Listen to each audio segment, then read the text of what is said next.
उनको पढ़ना है, फिर उनकी रेगुलराइजेशन होनी है।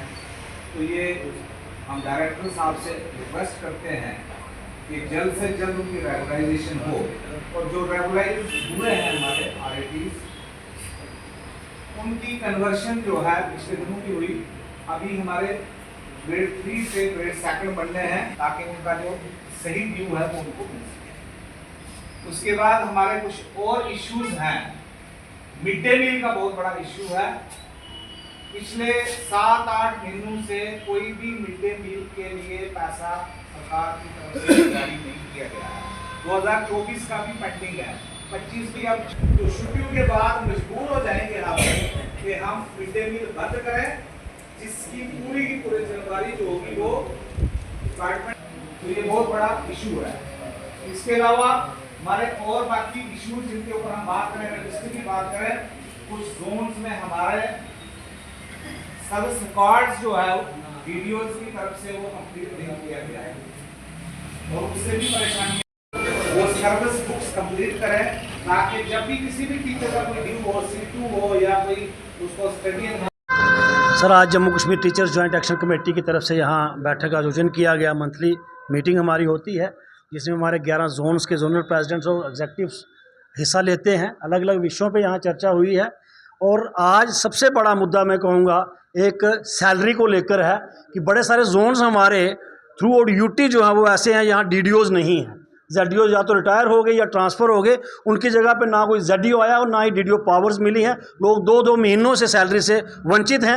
मैं आपके माध्यम से सेक्रेटरी महोदय से और ऑनरेबल मिनिस्टर से ये गुजारिश करना चाहता हूं कि ये DDO पावर्स जो है वो जल्द से जल्द दी जाएं, और आगे भी जो आदमी रिटायर होता है पहले जो है उसकी जगह कोई ना कोई प्रावधान किया जाए, ताकि टीचर्स की सैलरी जो है वो ना रुके। उसके साथ ही ट्रांसफ़र पॉलिसी को लेकर यहाँ बहुत बड़ा चर्चा हुई है कि 20-20 सालों से 25-25 सालों से जो RT बॉन्ड टीचर्स हैं वो एक ही जगह पे लगे हुए हैं, उनको आज तक ट्रांसफ़र नहीं किया गया। हालांकि रैशनलाइजेशन के नाम पे उन लोगों को तंग ज़रूर किया जाता है, एक जगह से दूसरी जगह भेज दिया जाता है, लेकिन ज़रूरतमंद को ट्रांसफ़र पॉलिसी के दायरे में नहीं लाया जाता है। तो ये भी हमारी एक बड़ी डिमांड है।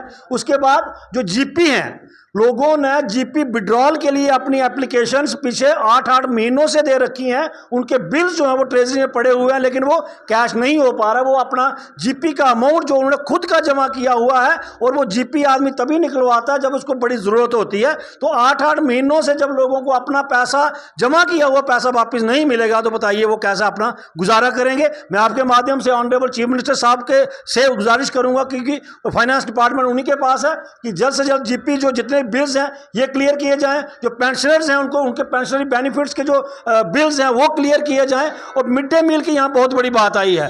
1 साल से लोगों को मिड डे मील का जो बकाया जो है वो लोगों को नहीं मिला है। जो टीचर्स जो है वो अपनी जेबों से पैसा खर्च करके जो है मिड डे मील चला रहे हैं, वो पैसा भी जल्द से जल्द रिलीज हो, ताकि अच्छे से मिड डे मील स्कीम चल सके।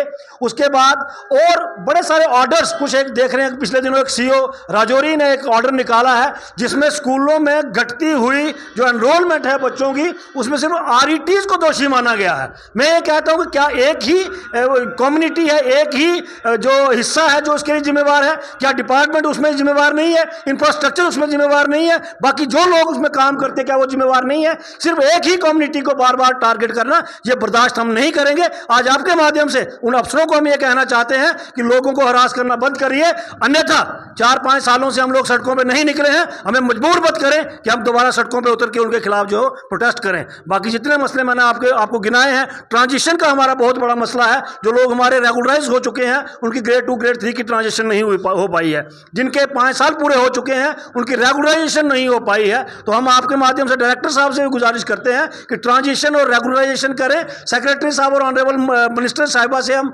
गुजारिश करते हैं कि transfer policy, mid day meal के ड्यूज और बाकी जितने इशूज यहाँ गिनाए हैं इन पर गौर किया जाए, ताकि टीचर जो है वो चिंता मुक्त होकर अपने स्कूलों में बच्चों को पढ़ा सके। Thank you ji.